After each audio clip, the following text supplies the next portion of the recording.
guys, so this is Arush Kumar and this video we learn how to change the background color of the login page. So this video was requested, so I'm making it. So see how this is gray. Generally it is white, but I changed it to gray. So let's see how it is done. First we go inside App Inventor sources and then App Inventor. Then we go inside App Engine, then War, and then we open login.jsp. Yes. Now JSP is actually like some kind of a mixture of Java and HTML. So not much. So like here, see, for you, this thing would be not there. See, for you, it would be like this. But now you have to add this. Okay.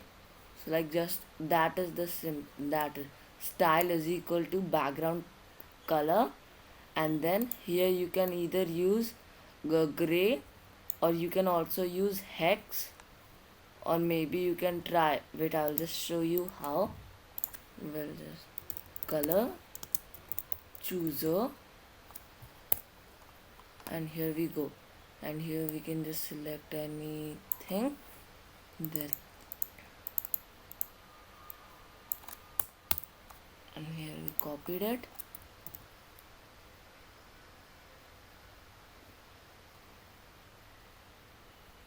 See, like, wait, I'll just make it a different color so that you notice the difference. Yeah, see how it turned to blue. Just like that, you need to change the color of it. Okay, so that was it in today's video. Bye. Hope you like it, and don't forget to subscribe and like the video. Bye.